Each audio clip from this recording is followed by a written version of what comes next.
Yeah, well, let's just start then. The other folks can come in when they come in. I want to talk about why Two-Bus matters. Sorry, what's Two-Bus? Two-Bus is the second bank of the United States. So what we're going to see in what we've seen in this chapter is a little bit about the Panic of 1819 and how the Second Bank of the United States was involved in it. And a couple of you on Packback had asked questions about, to what extent did the failure of the Bank of the United States matter? If the Bank of the United States hadn't failed, what would have happened? And so here again, I want to differentiate myself pretty strongly from the text.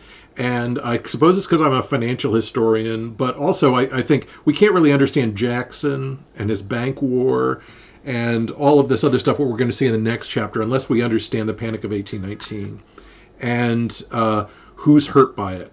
Hey, morning. Okay, so let's review. We talked a little bit about the boom and the bust before in 1819. So we're going to see another boom and bust in 1837. And a final one right before the Civil War, shortly before the Civil War.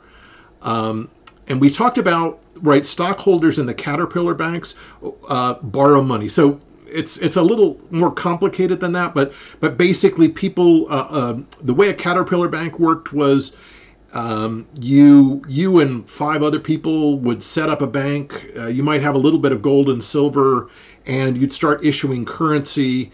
And the expectation was that you would turn in gold and silver for the currency that you were circulating. And so, but effectively, you were getting loans then from the bank if you were a member of the bank. It was a little bit like, it's not a Ponzi scheme exactly, although some of them were pretty problematic. But it's basically you're lending to yourself and your buddies. It's a kind of crony sort of thing, many of these banks. And so these people were borrowing money and then using that money to borrow land from the Federal Land Office, right? So they were paying the 10% down or less for their land, and they were going to pay in multiple chunks, and the expectation was eventually they would pay it off. And initially, you could pay for this land because there was no bank between because the first Bank of the United States had closed down in 1811, the Second Bank of the United States had just started up.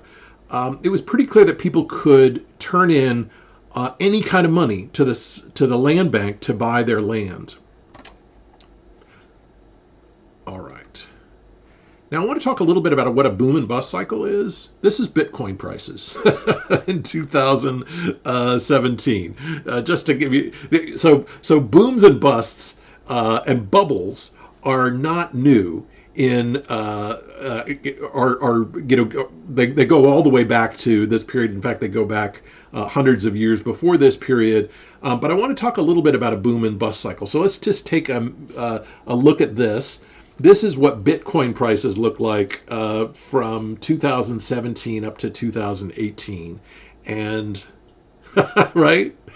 And so what you see is initially all the hype that surrounds Bitcoin that you probably saw on YouTube and the advertisements in Twitch and I don't know. Has anybody? Do any of you guys have Bitcoin? This may be a little. I'm not advising you buy it, but Bitcoin, remember, was in the news a lot. A lot of YouTubers were promoting other kinds of Bitcoins as well. And what we see is the price shoots up as there's more and more interest in it. Another example of this would be, of course, the GameStop thing on Reddit, where GameStop prices shot up way past what they were worth because a lot of people were buying it. Right, Dogecoin, right. GameStop to the moon, right? And so the price shot up, and the people just start at some point. You see the stealth phase, right, and then the takeoff when people start to hear about it, and then there's a first sell-off. This is not always the case, but often there is. And then there's more and more hype about the thing, greed. Lots of people saying, "Well, it went up 10% yesterday. It's got to go up at least 8% today." And so people are buying and buying and buying this, and then we get to the point, what's called the bull trap, where people who are own a lot of this stock, another group of people short the stock. They bet against the stock. They make money if the price of the stock goes down, and this catches the bulls. And then it'll shoot back up again as there's pressure to try to bring the price back up, and then capitulation, where people give up and the price shoots back down, and ultimately revision to the mean. Now, in this case, Bitcoin does, from the beginning to the end of this bubble, it actually does better. So it starts at basically, what is that, 1,000, it ends at something like 10,000. So it is a bubble, but the price did go up over time. All right, so that's a little bit what an asset bubble looks like. And so we see asset bubbles, as you guys had suggested, in Beanie Babies. Yeah. Yeah, that was actually, it's a little bit more complicated than, so what Reddit did was a bear trap. So what a bunch of hedge funds do, if you're a hedge fund, you make your money in trading stocks and securities and exchanges, but a lot of hedge funds, you can't, if you're going to make more money, make really good money, you not only have to buy stock that's going to be valuable, but you also have to short stock that you know is in trouble, right? That you know is in trouble. And so those hedge funds were shorting GameStop. So they were, if the price of GameStop went down, warning, if the price of GameStop went down, they made money. They were effectively borrowing the stock, and then after, say, 90 days, if the price of the stock went down, they would pay for the borrowed stock, and they would make the difference between what they borrowed and the price. So a lot of hedge funds do this. They short stocks that they know are in trouble. And so they shorted GE during the downturn because manufacturing was tanking. They shorted Boeing and the other aircraft companies and stuff like that. Everybody knew that shorting GameStop made sense because people weren't going into GameStop to buy things. And that's when Reddit turns that around, and basically they bump up the price. So at the end of, say, 30 days or 90 days, people who are shorting the stock are in trouble because they have assumed that the price is going to go down. They're only going to make money if the price goes down, and when the price goes up, they fail. And so there were one or two hedge funds that absolutely collapsed because of the Reddit business. So that's a bear trap. But this boom and bust. These asset bubbles are a kind of common feature of any kind of market. We see them again and again. And so the Second Bank of the United States. A couple of you had asked what the purpose of the Second Bank of the United States. Why does who was it that asked about Monroe? Why is it that Monroe initially opposes the Second Bank and then supports it?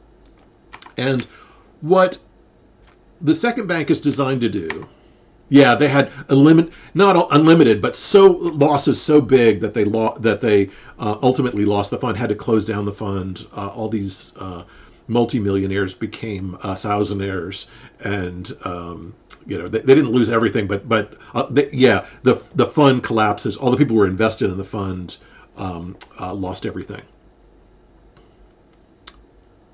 But I see. But it is unlimited losses in that there's no end to the amount that you can lose in that environment.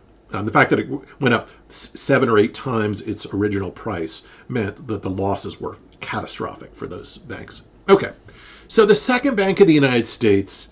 Who forms the Second Bank of the United States? Who wants the Second Bank of the United States? People who the U.S. government borrowed for to fight the War of 1812. Right? The U.S. has to fight the War of 1812 to 1815. The U.S. has to take out loans. It has to take them out locally, and it takes them from a couple of capitalists, Stephen Girard, John Jacob Astor, people who have a lot of money, and they are, and the federal government is paying like 12% on these loans, a really, really high amount. And so Astor and Girard and others say, well, if you want to unwind all this debt that you owe us and not pay 12%, then you need a Bank of the United States to issue U.S. loans again. We have to. You guys have to create loans, And so that's precise. That it's everybody recognizes that the U.S. is going to go bankrupt if it doesn't start issuing loans. And so it creates the second Bank of the United States. And the second Bank of the United States watches this caterpillar bank business that I was talking about last time. It watches all of these banks issuing currency without having any gold or silver. A basically unregulated financial market system, and they try to rein this in, right? They try to rein in this speculation, this bubble. What do? They demand silver for Caterpillar banknotes. So they collect Caterpillar banknotes because they're a bank, the second Bank of the United States, and then they go to they send somebody who's an agent out to the offices of the first Bank of Poughkeepsie, or the first Bank of Lebanon, Pennsylvania, or something like that. Somebody shows up in Lebanon, Pennsylvania, says, "Here's $1,000 in Lebanon bank stock. I want silver for it." And the bank cashier, as you can imagine, looks under the table, just like you saw in that cartoon, and sees that there's no silver, and says, "We can't pay it." And this is an attempt to force those banks to close. Now, some of the banks forgive this. They accept the banks, and they say, "All right, we're going to hold on to your notes, the Second Bank of Lebanon, but you're going to pay us interest for all the time that we're holding your notes." Oh, he'd ask for silver or gold. It's just harder to get gold in this period, and there's a set relationship between the value of silver or gold. So he'd ask for what's called specie. Specie, which is basically silver or gold. You can pay it in either silver or gold, so that's the way it works. And so the Second Bank of the United States is basically trying to stem this bubble. The bank does. Actually, anybody who has a note from a bank. So if let's see, if banknotes now don't say this, but banknotes before 1980 had something on it on the back of a U.S. banknote that said that you could return it at any time for gold or silver. That meant that you could go to Fort Knox, hand over $1,000 or $2,000 or whatever in U.S. banknotes, and collect silver or gold. No, specie is not a loan. It's basically hard currency. It's basically the real stuff, silver or gold. That's ultimately supposed to back all these monies. So if you went to the Bank of England and brought in $1,000 worth of Bank of England notes, you could walk out with silver or gold. Realistically, in many cases, you wouldn't want to do that because it's safer to carry currency around. But the reason you trust the bank is because you know that if you walk in on any day, you can walk out with silver and gold. And that's why you trust that bank. Does that make sense? So specie is ultimately what keeps a bank going.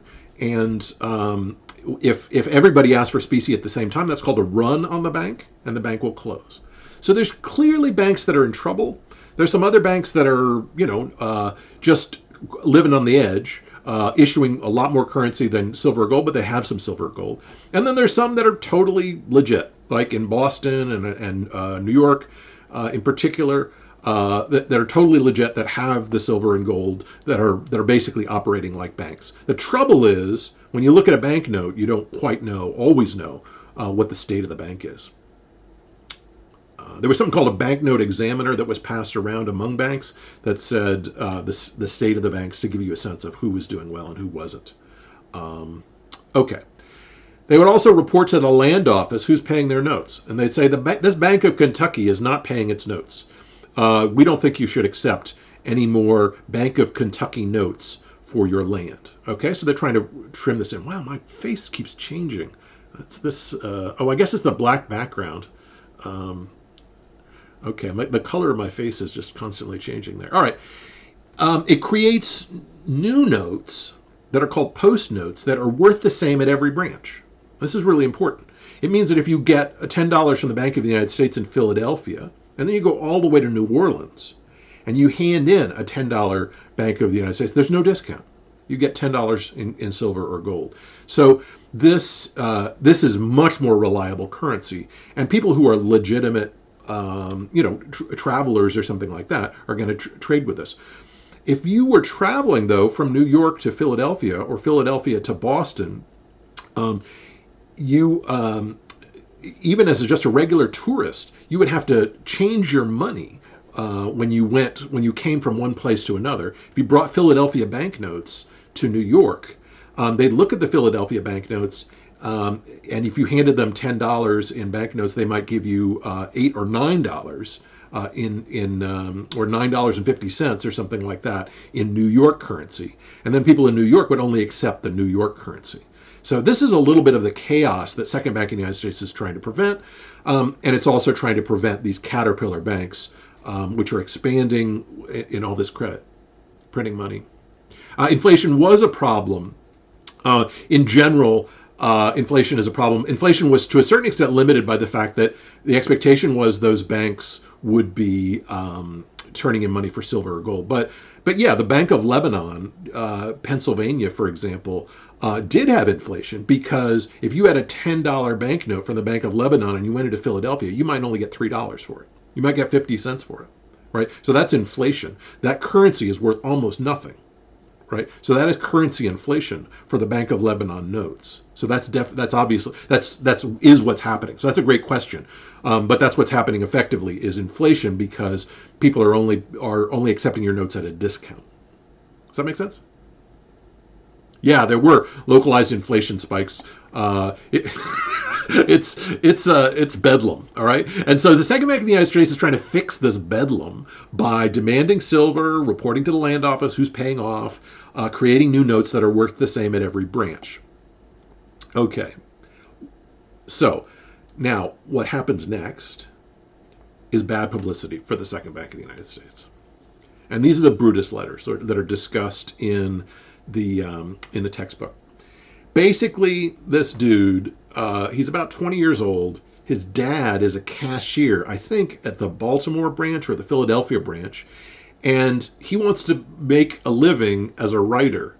And so he has heard all the gossip around the dinner table about illegitimate things that people are doing in the Bank of the United States.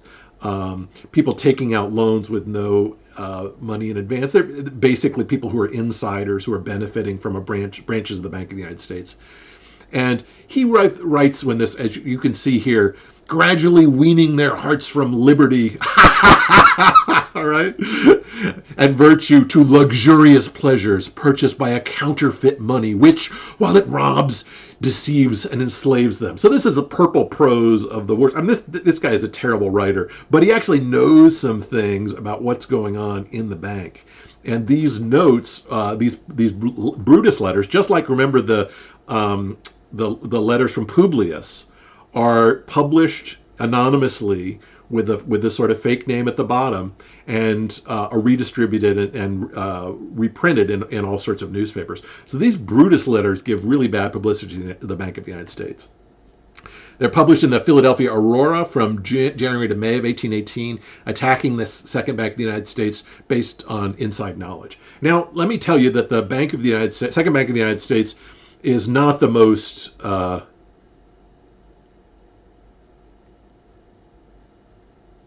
okay, I have those. I can't understand those abbreviations. So it creates bad publicity for the Bank of the United States. The Brutus letters are published, and then there's panic selling of the two-bus stock in London. Okay. Sorry, Alicia, I'm not sure what that means. So from January to May, the Brutus letters are published, and there's panic selling of the Second Bank of the United States stock. Okay. Along comes... Oh, all right. Okay, got it. Thank you. Throwback to AP Government free response question. Got it. Okay, thank you. Sorry, I'm too slow. Okay. So the president of the Bank of the United States steps down, and they're legitimately trying to stop this inflationary spiral that's happening with these banks in the West. but there is corruption in the Bank of the United States. The president resigns and was replaced by this guy, Langdon Chivvis. That's how you pronounce his name, Chivvis. And he shuts down the Caterpillar banks beginning in March of 1819. Previously, there's no more playing around with these other banks. He is going to restore the status of the Second Bank of the United States in London, and so he just cracks down on these banks. Bank of Kentucky, he immediately sends messages to the land office saying, accept no more notes from the Bank of Kentucky. These are illegitimate banks. They do not have the silver that they need. He publishes lists of the totally bogus banks that are out in the West. And this causes those banks to fail, right, in 1819, starting in March of 1819. These lists basically destroy these banks. And so this is Chivvis legitimately trying to keep the Second Bank of the United States afloat, but largely by throwing some of the other banks under the bus, particularly these banks that are don't have currency. Now, he's blamed by some, particularly in the West, people in like Illinois and Indiana, that's the West in 1820, are blamed for this because he's denying credit to Western and Southern branches of the Bank of the United States. Another thing he's doing is cracking down on the Western and Southern branches of the bank. The way that the Second Bank was chartered, some of the Western branches and Southern branches were doing some shady operations. They were offering more credit than they were supposed to, issuing more post notes than they were supposed to, and he cracks down on this too. He's from Charleston, South Carolina. He moves up to Philadelphia, and he just wails on these Caterpillar banks and some of these other branches. Okay, and so this ultimately is what gets blamed for the Panic of 1819. And is it Chivis's fault? I don't think so. Arguably, publishing lists of bad banks should get people to be more comfortable with the good banks. But, it's hard to say. If you think that, say, 30% of American banks are bogus, then the first thing you're going to do is, if you look at the banknotes that you have, and maybe go to other branches that are actually legitimately operating and cause those banks to fail. Does that make sense? So if 30% of American banks are right? So what we see is people putting money back in their stockings, hiding them under the bed, and many of these notes become worthless, right? These notes become worthless. And so this is the Panic of 1819. And I would argue that the reason for the Panic of 1819 is an asset bubble, right? There were high prices. We talked about this last week, or on Tuesday. There were high prices for exported provisions, flour, rice, and pork that went to the Caribbean colonies and that went to Europe during the wars. There's an asset bubble in land, as everyone wants to buy land to produce these goods for these markets in the Caribbean and Great Britain and Spain and Italy. And then the end of the war, and especially the Part 2 of the Corn Laws, which blocks the U.S. or limits the U.S. access to the British Caribbean, means that wheat prices drop 50%, pork prices drop 40%, beef prices drop 40%, and as a result, people can't pay off their land. Okay, so this was going to happen. There's no way that this was going to stop. The trouble is, though, that people blame Chivvis and the Second Bank of the United States for this. Does that make sense? So the real thing was the asset bubble. Those land prices could not stay as high as they were. A lot of people were forced to sell, to give up the land that they had bought because they had borrowed it. Yeah. So people are borrowing from the Bank of the United from banks. They're using that borrowed money to borrow from the Bank of the United States. Okay, so this is highly leveraged, right? It's one thing if you have a credit card and you borrow, $100 on your credit card, and in 2 or 3 months you're going to be in serious trouble if you don't make any payments on it. You're going to get a 30% or 25% interest rate. It's going to be $100, then it's going to be $125, then it's going to be $150, then it's going to be $175. You're going to get worse and worse in debt. if you borrow from your credit card like that and don't pay anything back. But what farmers are doing is they're piling that debt on top of other debt. So imagine you take the $100 that you borrow on your credit card and you buy GameStop stock, right? You buy $100 worth of GameStop stock or something like that, and then but you buy that. You don't just buy the stock. You use it. You buy it in installments. So you buy $400 worth of GameStop stock, paying $100 now, $100 next month, $100 the third month, $100 the fourth month, and then the price of GameStop stock drops to $20. Okay, so not only have you bought $400 worth of GameStop stock using $100 worth of borrowed money, you are in deep trouble because you still have to pay that $100 each month, and your credit is basically dead with these banks. And so people are basically leveraging on leverage. So they're borrowing from the banks to then borrow from the land bank to then pay for land. And so there's an asset bubble in land, which leads land prices to drop catastrophically. And as a result, people have to give up their land and they're deeply in debt. It takes families a very long time to cope with this debt. You could buy furniture that it was previously $10 for 15 or 20 cents in Western towns and things like that. It's just a fantastically large crash that's built on leverage. That's basically borrowing money from the banks to then borrow from the land bank, and then the land office, and then failing to do that. And that's how Jefferson actually loses all of his money. He supports a family friend. He signs his notes, and basically Jefferson never gets out of debt, and he dies not impoverished, but without any money at all. Monticello is instantly sold as soon as he dies. So this lots and lots of people lose lots and lots of money, north and south, because of this. Okay. So that's what Chivas does in 1819 is he stops this lending operation, which was already an asset bubble. It leads to crashes in banks. Many bad banks fail. A few good banks probably failed, and people blame Chivas for this. He resigns in 1822, and he basically goes. No one really hears from him after 1822. He had been Speaker of the House. This was a really prominent position, but people blame him for this panic. But the panic was the result of this bubble in asset prices. Okay. In 1822.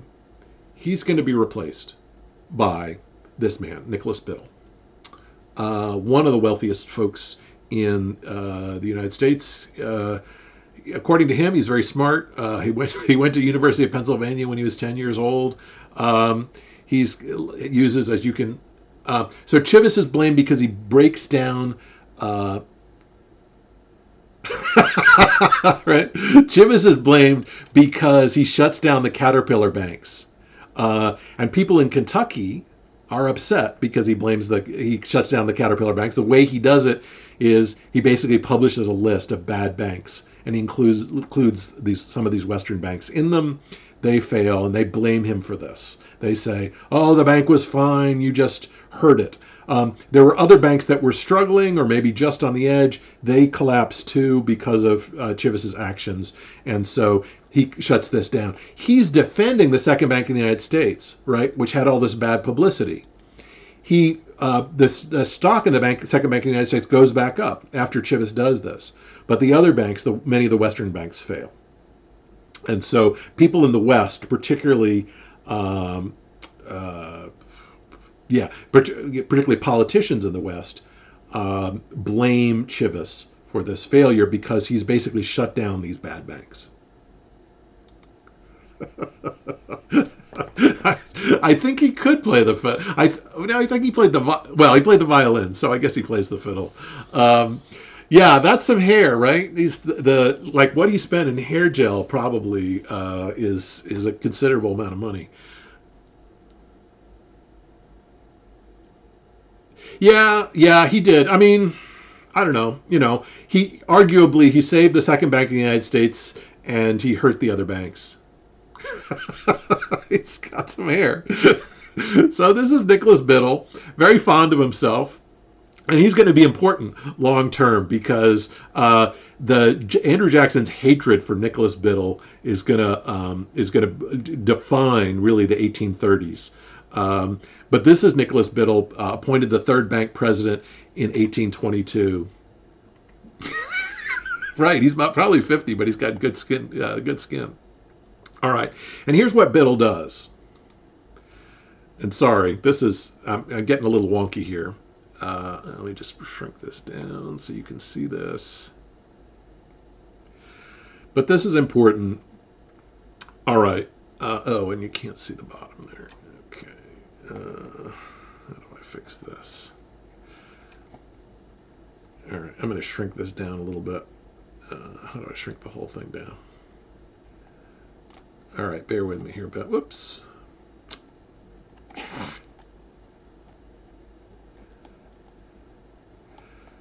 Technical problems. Okay. Let's take a look at this image here. This is what Biddle sets up. He sets up a very long credit chain that connects the U.S. to Great Britain.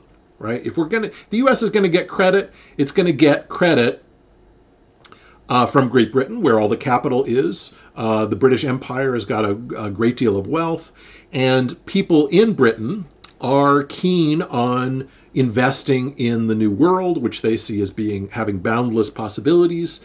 And so this kind of complicated system is set up where people will put their money into banks, rural banks. So these yellow things are currency, are notes. So people will put in deposits. They'll get little notes back saying they have deposits in these banks. Rural joint stock banks, banks that are up in the north of England, and then Manchester and Liverpool banks, banks that are in the big, valuable places. Oh, okay, yeah, all right, let me go back to that for a second. So basically, people can't, the way that farmers paid back, that's a really good question. The way that farmers paid back their loans was by selling their grain, right? They sold their grain to stores for credit. They sold their grain so that they get cash so that they could pay back the loans because most of these farmers have borrowed land. They're paying it off in installments. They have mortgages, and they can't pay off their mortgages. They can't pay off the land that they have because the price of flour has dropped 50%. So that's right. So what does banks closing have to do with the fall in land prices? That when the land prices fall, many of these banks fall as well. They're lending to stores and things like that. The banks are basically intermediaries between people with cash and capital and people who are borrowing money. That's basically what a bank is. Is it's supposed to be taking investments from wealthy people and providing loans to farmers and things like that. They are providing the loans to the farmers with these notes, but when the farmers can't pay back their notes, when they have a loan from a bank, they'll fail. When they have a loan from a store and the store has credit in the bank, and it fails. So it's a kind of there's a credit chain that goes from the farmer to the store to the bank to capitalists somewhere else who are investing their money. When the farmer fails, the store fails. When the store fails, the banks fail, and as a result, that's why bank failures are connected to this financial panic. The ultimate cause of it is flour prices, but the effects of it is that everybody in the credit chain fails: the farmers, the stores, the banks. Does that make sense? Yeah. Excellent. It's a great question, and I'm sorry I'm making assumptions about this, and I should be clear about it. Okay, so this is a new chain of credit with new collateral. The institutions are that peach color. I guess that's not a peach color. I don't know what color that is. That sort of reddish color, and the notes are yellow. So you have people putting their money in these banks, and getting. If you look down here, oh, you can't see that here. Bear with me a second.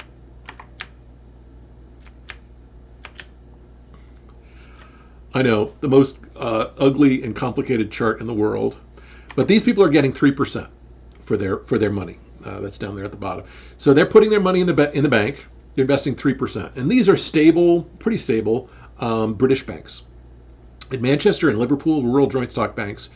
And they then hold Lombard Street bills, which is it's not really that important that we understand the currency, but basically they're effectively lending to this group that's called the Seven Houses. And the Seven Houses are funding the transportation of goods across the United States. They make their money by providing loans to ships that are sending any export goods from the United States to Britain and any goods going back from Britain to the United States.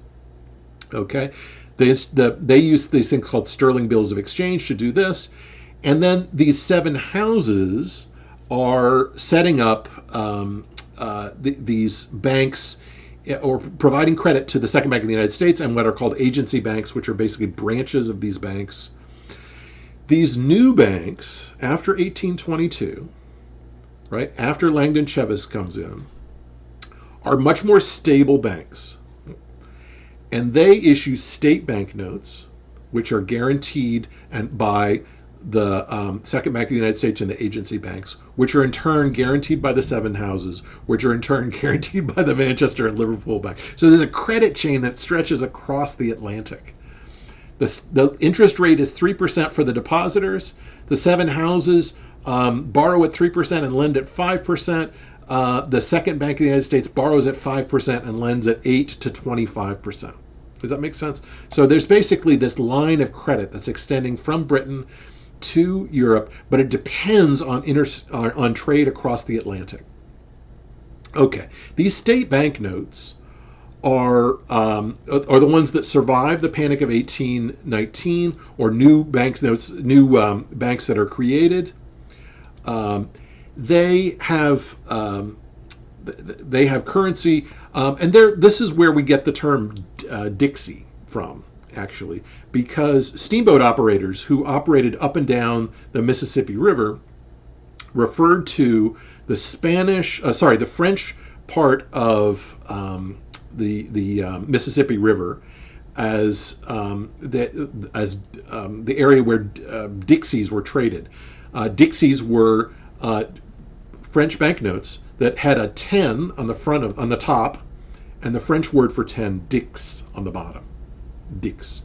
And so you took your notes, if you're a steamboat operator, back to Dixieland, which was basically the banks on the Mississippi River, the banks of the Mississippi River, and traded them for gold. And so it's steamboat operators that initially refer to French New Orleans and basically Mississippi and parts of New Orleans as Dixieland, and it ultimately that's why we get the word Dixie from.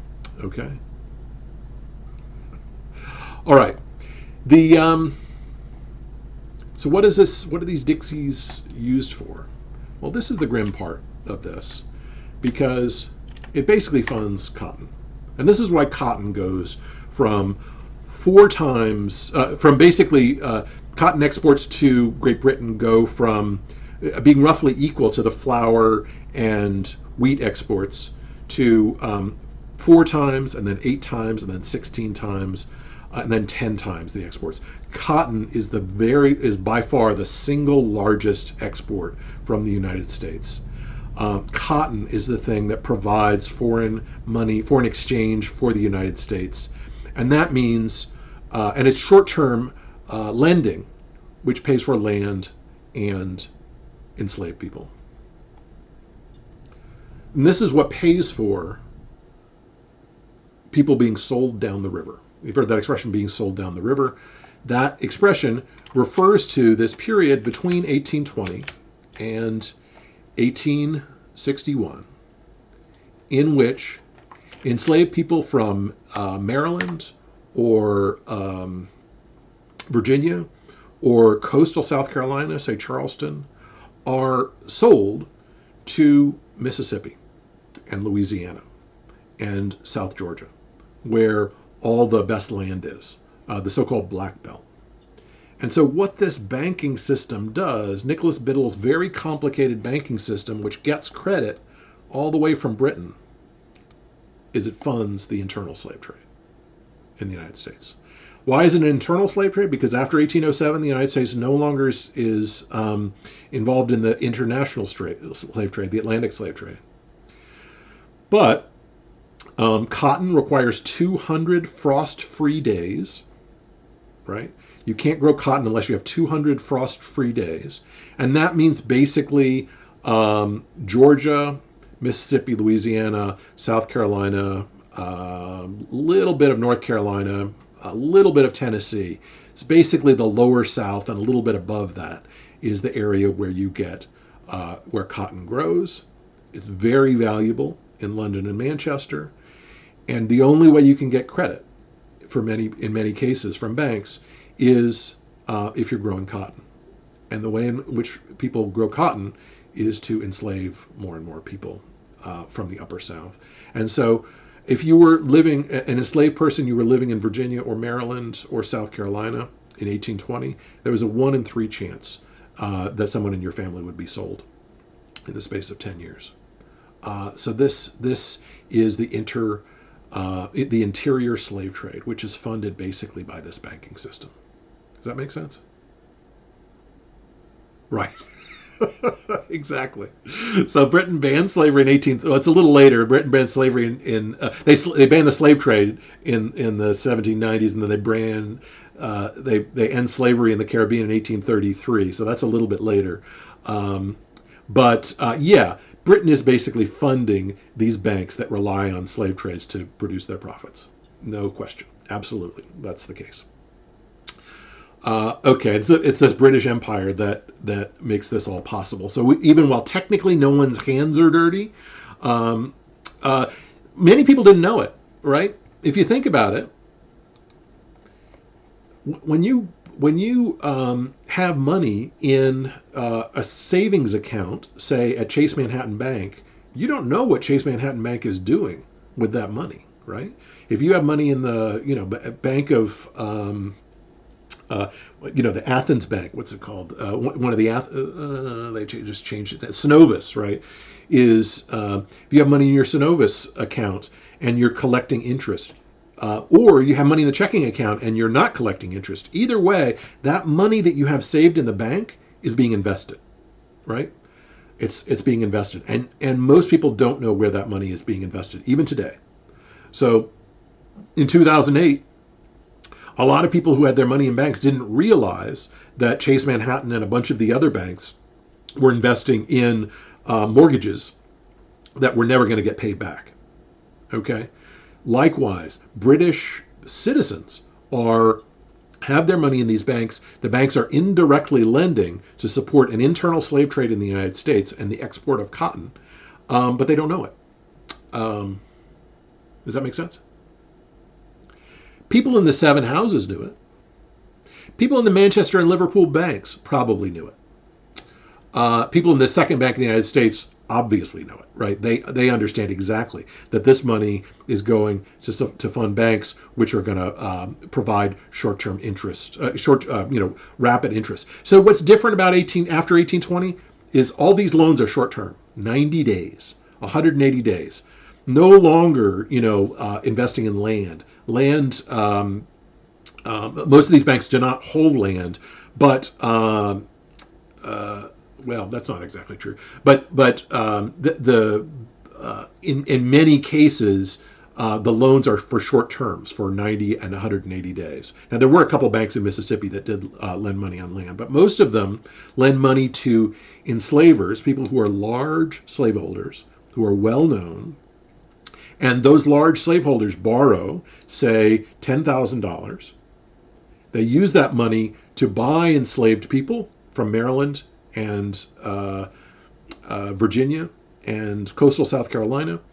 And they then pay that money off as soon as the first cotton crop is paid off. So basically in the space of one season of planting and growing cotton. So they'll borrow $100 and buy 4 or 5 enslaved people and grow cotton. They'll borrow $200. They'll borrow $400, and so they can basically it's basically slaveholders are the biggest, really almost the only people who get loans in this new post 1820 system.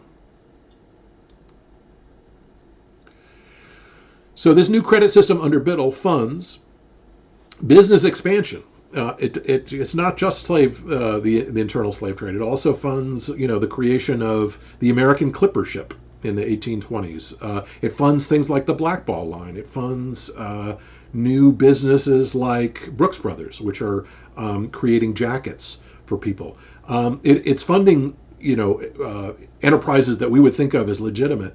But in the South, credit is only going for cotton, and that means the people who get credit are enslavers, and the credit is based on ultimately enslaved people. Does that make sense? So a slaveholder, a person who owns enslaved people, will walk in to a bank and say, I have 30 people. Right. Yeah, exactly. In Britain, it's not like they didn't have racial ideas, but I don't think they did understand that they were investing in this. And what's going to happen in 1837 is that a bunch of these banks are going to discover that the collateral that they own is effectively enslaved people. Okay, but what this horrible short-term credit, not long-term credit, is safer from booms and busts. So someone will, who's a slave trader, will borrow money from a bank, say a Bank of Virginia, buy 5 or 10 or 15 enslaved people, take them down to New Orleans, get their money back, and that actually is one of the biggest things that these banks fund. Is the internal slave trade. So most Southern banks, some of them are funding cotton planting, but many of them are also funding an internal slave trade. Okay, does that make sense? What's going on here? So the U.S. has always depended on credit. Credit is the soul of the United States. The people who hate Biddle, this is going to be later, but the people who hate Biddle are going to be the people who blame the Second Bank of the United States for their failures. Biddle himself wasn't really responsible. He's president in 1822, but he's going to do some other things that are going to upset people, including creating a new political party, just like Alexander Hamilton did. So we'll talk about that later, about why people really came to hate Biddle later. In 1822, people didn't much hate Biddle. They didn't like the Second Bank of the United States, but Biddle himself wasn't a problem. Okay. All right, I want to put this in the context. So does this make sense, how this happens? There's a long-term credit chain that Nicholas Biddle sets up, or helps to set up, that establishes credit between a bunch of intermediary agencies, banks, the 7 houses, which are 7 banking houses, which are then connected to these agency banks in the Second Bank of the United States, which are banks that are in the United States but are agents of these 7 houses. And they're issuing notes, but it's more secure than it was in the Caterpillar Bank stage.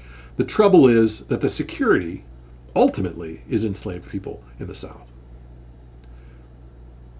So that's why cotton expands so rapidly. That's why people who own enslaved people make much more money, because they are the only ones who can get credit in the South, in the Deep South. Okay. All right. Now I want to throw in a bizarre thing that doesn't seem initially to be connected to this, but is actually vitally connected to this, and that's Gibbons versus Ogden. And I just found this on the web, but I usually show a video about this, but I can't show videos in this, so just take a look at this. this is this is not great cartooning here because it's just lots of big text blobs. Okay, we got Aaron Ogden, who is a steamboat operator, and he has permission to operate between New York and New Jersey, and he initially works with Fulton and Robert Livingston, operating the steamboat, and he has a New York license. Gibbons comes along, is a steamboat operator, and he previously did business between New York and New Jersey, but that fell apart. He opened his own steamboat business and used Ogden's routes with a license granted by Congress. Gibbons is then sued by the state of New York for operating a steamboat business, which is supposed to be a monopoly. It's supposed to have a license granted from New York. Does that make sense? So Ogden has the New York license. Gibbons has the congressional license, the federal license. And then Gibbons is sued in the state of New York for because he's operating without a New York license. Okay, Ogden brings a suit up against Gibbons because he hurts his monopoly in New York. God, this is really a terrible cartoon. Anyways, Ogden responds that he has a license from Congress, and it's going to be fine to participate in business carrying people across the river. And the New York courts say no, and he brings it to the Supreme Court. Okay, so that's Gibbons versus Ogden. John Marshall. Okay, John Marshall is a Federalist. The Federalist Party has collapsed by 1824, but John Marshall is still Chief Justice, right? And this is one of the ironies of this system, is that you might have a two-party system. One party might collapse entirely, but the appointees of that party can last for quite a bit longer. And so he's a strong nationalist, Marshall, and he says that the Congress has the right to regulate interstate commerce, including navigation, and therefore Ogden's state monopoly is invalid. The question is, does Congress's power to give Gibbons a license to operate ferries supersede the state of New York's power to grant Ogden a monopoly? And the Supreme Court says no. As long as, and so this is the crucial thing, as long as the federal government legislates on an issue, then the federal government has power. If the government refuses to legislate on something, then the state has the power. Does that make sense?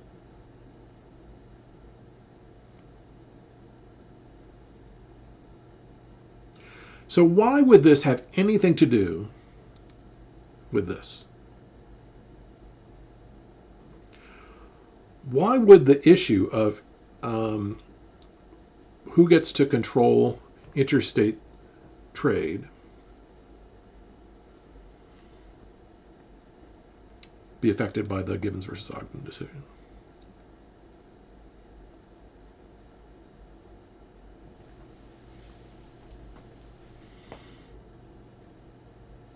Right. They don't want Congress banning slavery. Right. There's no federal law about slavery. So the concern. So these are enslaved people actually passing through the Capitol in Washington, D.C., coming from Maryland on their way to probably Georgia or possibly Mississippi, all bound together by chain, and right. And so the South wants only the states to regulate the internal slave trade, right? That's interstate commerce, right? These people are part of interstate commerce. And so the question is, who regulates this? Can a state regulate this? Or does the federal government regulate this? Southern planters and enslavers want do not want the federal government regulating this interstate trade, but they have the right, right? Because Congress has the right to regulate internal commerce. Marshall's decision, if we look at it a little bit more closely than this cartoon does, Marshall's decision says, yes, Congress has the right to legislate on those issues, but if Congress doesn't have the right, then the states have the right. So the issue is, for the Southerners, they don't want a law passed by Congress, by a state that says, by Congress or the state, that says, well, if enslaved people are transported from Mississippi to from Virginia to Louisiana, they can't be tied together, right? There are deaths that happen as people are walking effectively from Virginia to South Carolina to Georgia. So the fear is that the federal government is going to regulate this, and so that fear is crucial to what's eventually going to be called the sort of states' rights doctrine. The states' rights doctrine on the part of the South is a fear that the federal government is going to mess with this interstate slave trade, which is by far the most valuable thing, right? Okay. All right. So that's 1819. The Panic of 1819, and this is why the Second Bank of the United States matters. The Second Bank of the United States matters because the cause 1819 was a classic bubble in terms of land prices. Its causes we talked about on Tuesday. The Second Bank of the United States, though, is a chief enforcer that tries to stop this land bubble, right? Exactly. Facing bad publicity, Langdon Cheves closes down those banks. He might do it too quickly. It's hard to say. But it's clear that he closes down these banks, and this, people blame him for the Panic of 1819. It's not his fault. It's a fault of this bubble. But people blame the Second Bank of the United States for this. Nicholas Biddle, who comes in after Chives's administration, is going to be in a position to resolve this, and Chives and Biddle sets up this system of getting internal credit for the United States that funds American expansion into the West, but at the expense and the creates basically a tremendous amount of credit available for the production of cotton. And this is why cotton grows so quickly in the United States after 1820. Cotton production expands, not because of the cotton gin, although cotton gin matters. It's really the Bank of the United States that's providing this credit to bring enslaved people down. And so that's why Virginia, Maryland, Delaware, which even New York and New Jersey, which had enslaved people, some of those enslaved people become free black people, but some of them are sold south to the lower South. And so what we get is a concentration of African Americans further and further south where cotton is, where the valuable cotton is that's going to be produced. And cotton pays. Cotton is where basically what banks are lending on. They're no longer lending on land. They're lending to large slaveholders on short-term loans. Those slaveholders are borrowing this money on a one-year basis, and they're paying it off the next year when their cotton comes in. But this fuels a massive expansion of slavery along the Mississippi River. The conflict increasingly between the South and the North is going to be over the power of the federal government to regulate this commerce that is expanding rapidly because of the banks. Okay, let's take a look at this image here. This is what's going to happen in 1824. We talked about the so-called era of good feelings, and the era of good feelings comes apart in after 1819. in part because of 1819, because people blame a variety of institutions for the failure. Okay, bear with me here for a second.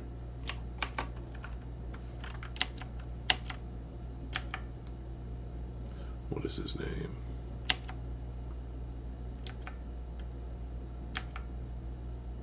Okay, I'm going to get this messed up.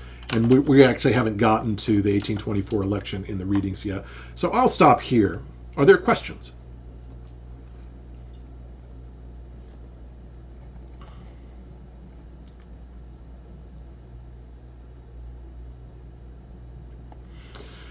Yeah, it does affect inflation. The expansion of credits does cause currency inflation, and certainly it causes the.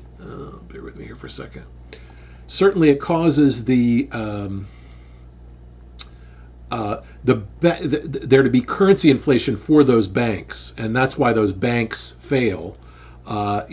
Is that their money is worth less and less until it's worth basically zero. So you could argue that there's hyperinflation effectively with Bank of Missouri notes, say, because Bank of Missouri notes are initially worth a dollar on the dollar, and eventually worth 10 cents on the dollar, and then eventually worth nothing on the dollar because the bank has failed. So that's inflation. It's less and less trust in those individual banks.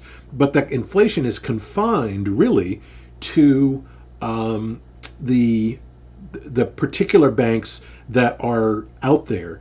The reason that we don't see inflation or that much inflation in the 1820s is because ultimately $10 is worth $10 at any major bank, and if you go into that bank and provide $10 in currency, you're going to get $10 in gold and silver.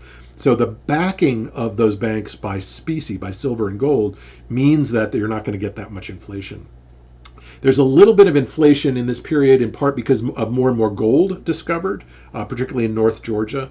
But inflation isn't a huge problem in this period, except for those banks, which basically inflate themselves into oblivion.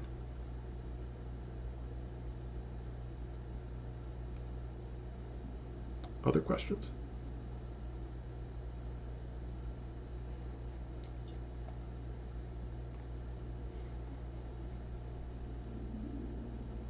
Okay, so a big question to think about for one of the exams is, what role does 1819 have or what role does the Bank of the United States have, or the Panic of 1819 have in American politics? My sense is that the Second Bank of the United States is crucial to American politics and economy because it sets up this long distance trade. The U.S., this long distance lending, U.S. expansion, this whole chapter was about how rapidly the United States expands across the West in this period and how rapid population growth is. It doesn't talk about wheat production going away and being replaced by cotton. It does talk about the expansion of cotton production. For me, all of this ultimately boils down to credit. And it's the Second Bank of the United States credit that makes it possible for people to expand into the West, for there to be growing cities in the United States. It's credit that's coming from Great Britain that's crucial. And any threat to that credit is going to lead to chaos. Other questions?